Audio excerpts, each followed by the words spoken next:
Good morning India. दोस्तों नमस्कार। दोस्तों मैंने ना आज आप सबके सामने बहुत ही प्यारी सी कहानी लेकर आई हूँ। ये कहानी आपको बहुत पसंद आएगी। यस, तो कहानी सुनने से पहले यार 3 काम जल्दी से कर दो। क्या मैं बताती हूँ। चैनल पर पहली बार आए हैं तो चैनल को सब्सक्राइब कर लो, और वीडियो पसंद आए तो वीडियो को लाइक कर दो, और सबसे ज़रूरी बात, मुझसे बातें करना है तो व्हाट्सएप ग्रुप में ऐड हो जाओ यार। अब देखो इतने सारे लोगों को मैं एक साथ मैसेज कैसे करूँगी, आप ही बताओ।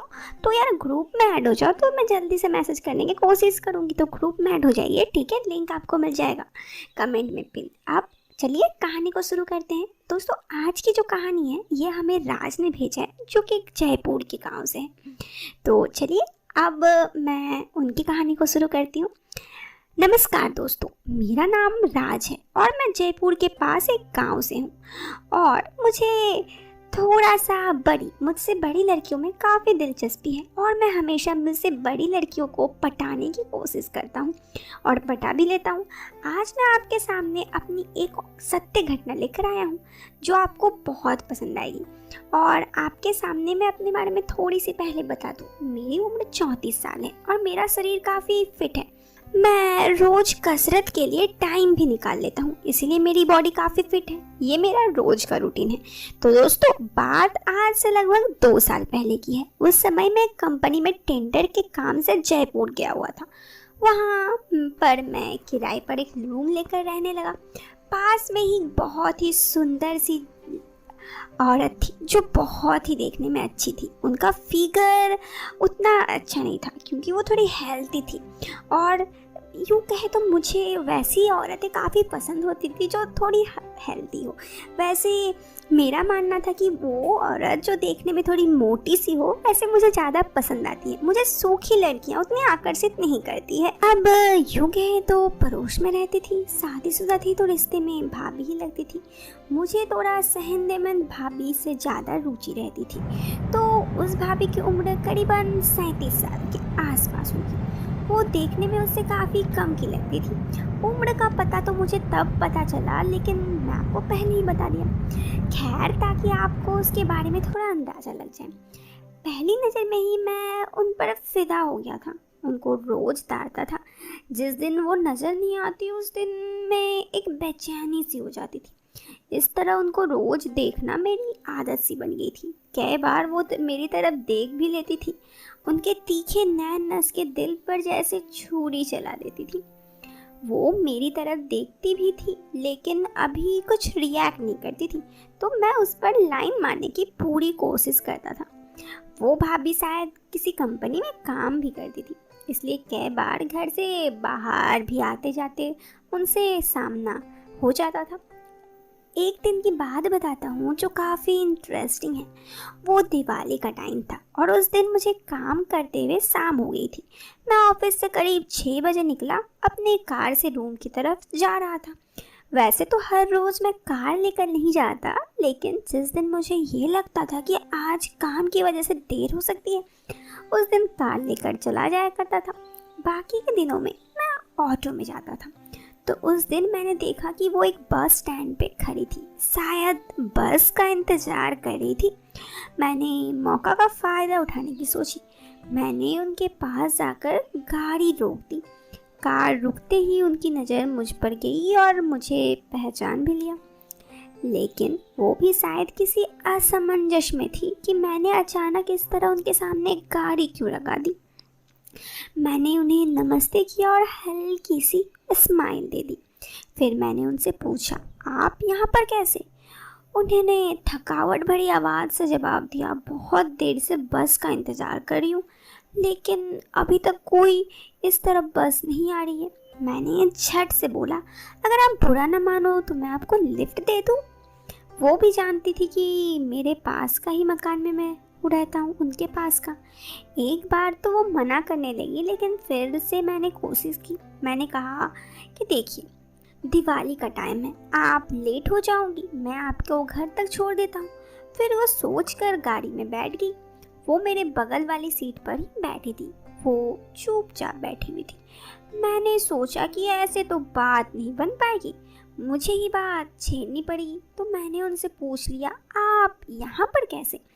तो उन्होंने बताया कि वहीं पर काम करती हैं। इस तरह हम दोनों के बीच में बातों का दौर शुरू हो गया। आगे बात करने से पता चला कि वो अपने सास ससुर के साथ रहती है। उनका पति महीने 2 महीने में एक ही बार घर आता है। उनका जो सास हैं और ससुर हैं उनकी एक दुकान में सुबह होती हैं और दुकान पर चली जाती हैं। सास अक्सर भजन कीर्तन में अपना टाइम काट लेती हैं। इसी वजह से वो घर पर कई बार अकेली ही रहती हैं। मैंने उनसे पूछा, आपके बच्चे कभी दिखाई नहीं देते?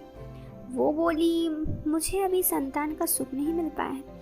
शादी को 10 साल हो चुके हैं, लेकिन पता नहीं हमें अभी तक औलाद क्यों नहीं है। उसके ये कहने पर मैं चुप हो गया। मैंने शायद गलत सवाल कर दिया था। फिर वो भी चुप रही। कुछ देर में हम लोग उसके घर के बाहर पहुंच गए। उसने घर की कुछ दूरी पर गाड़ी रुकवा दी। मैंने कहा, मैं आपके घर के सामने तक छोड़ देता हूँ, लेकिन वो मना करने लगी। कहने लगी कि उनके ससुर जी देख लेंगे तो पता नहीं क्या सोचेंगे।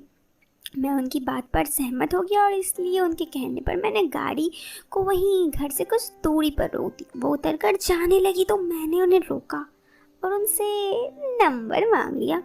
एक बार तो वो कहने लगी कि आप मेरा नंबर लेकर क्या करोगे। फिर मैंने हिम्मत करके कह दिया कि वो सब मैं आपको बाद में बताऊंगा। फिर उसने नंबर दे दिया और मुस्कुराकर चली गई। सच कहूँ तो मेरा तो बल्ले बल्ले हो गया था। कहें तो ऐसे तो मेरी उनके लाइफ में एंट्री हो गई थी, क्योंकि नंबर मिलना बहुत कुछ होता है। मैंने दिवाली के लिए गांव के लिए निकल गया। घर जाकर ऐसे ही 2-4 दिन निकल गया। फिर जब वापस रूम में आया तो उस दिन आते ही उनका दर्शन हो गया। कयामत सी लग रही थी रानी भाभी। उनको देखकर ही दिल में हलचल सी मच जाती।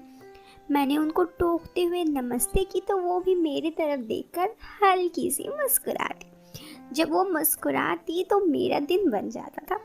उस दिन मेरा काम पर जाने का मन नहीं कर रहा था। मैं रूम पर पड़ा हुआ बोर हो रहा था, तो मैंने सोचा क्यों ना आज भाभी को फ़ोन करके देखा जाए। उनका नंबर तो मेरे पास पहले से था। मैंने उन्हें फ़ोन किया और उनसे प्यारी सी आवाज़ में हेलो किया। मैंने बताया कि मैं उनके पड़ोस में रहने वाला राज बोल रहा हूँ।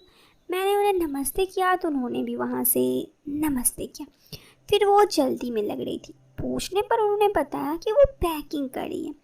मैं थोड़ा मायूस सा हो गया। मैंने पूछा, कहीं जा रहे हो आप? तो उन्होंने बताया कि उनके सास ससुर 5 दिन के लिए बाहर जा रहे हैं, उन्हीं का सामान पैक कर रहा हूँ। मेरे तो दिल में लट्टू फूट रहे थे। मैंने भैया के बारे में पूछा तो उन्होंने बताया कि वो 2 दिन पहले काम पे निकल गए, बस दिवाली में 2 दिन के लिए आए थे। उनको कुछ ज़रूरी काम था, वो वापस चले गए। सच कहूँ तो मेरे अंदर तो लड्डू फूटने लगे। फिर वो कहने लगी कि अभी वो पैकिंग करने में व्यस्त है, इसलिए उसके बाद की बात करेंगे और कहकर फ़ोन रख दी। मेरे मन में तो लड्डू फूटने शुरू हो गए थे। उनके घर पर वो अकेली रहने वाली थी। इससे अच्छा मौका भला हो सकता है क्या? और मैं तो मौका पे चौका मारने में एक्सपर्ट हूँ। मैं बाहर आकर खिड़की के पास भाभी की तरफ नज़र लगाकर बैठ गया कि कब उनके घर से उनके सास ससुर निकलेंगे और मैं उन्हें पटाने की पूरी कोशिश करने लगा। आधे घंटे बाद मैंने देखा कि उनका सास ससुर अपने सारे सामान ऑटो में रखकर निकल गए। सच कहूँ तो मुझे इतना खुशी हो रहा था कि मैं आपको बयान नहीं कर सकती, और मैं फूला नहीं समा रहा था कि अब तो मेरे पास 5 दिन है। 5 दिन में मैं भाभी को कुछ भी करके पटा ही लूँगा। भाभी गेट बंद करके अंदर चली गई तो मैंने सोचा कि फ़ोन करूं फ़ोन ना करूं। इस दुविधा में मैंने उन्हें 10 मिनट बाद फ़ोन लगाया।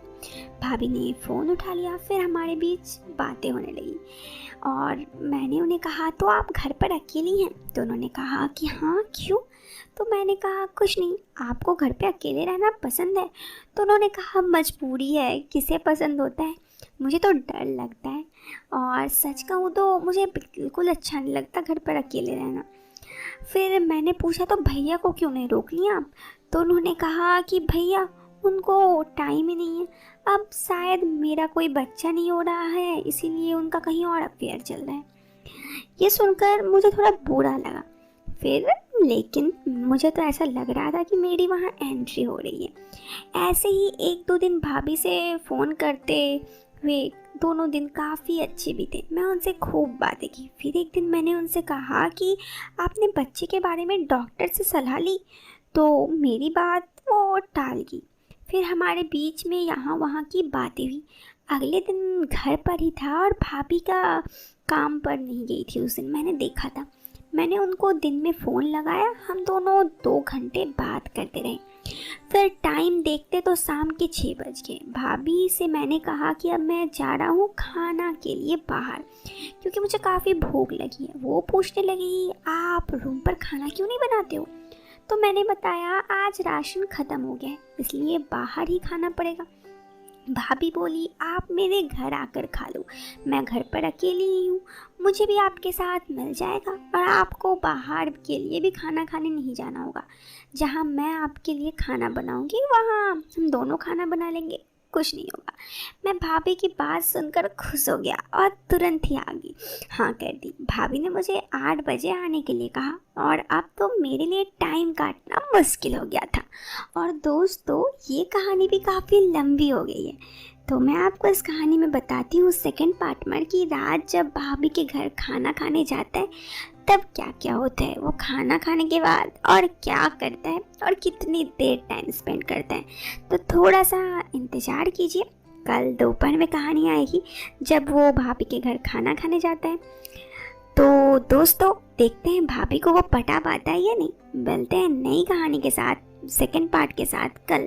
तब तक के लिए ये वीडियो पसंद आए तो लाइक कर दीजिएगा और लिंक आपको एक मिलेगा कमेंट में, वहाँ से मेरी व्हाट्सएप पे मुझे ऐड कर लीजिएगा व्हाट्सएप ग्रुप पे। मैं व्हाट्सएप पे आपसे बात करूँगी ग्रुप में, ठीक है?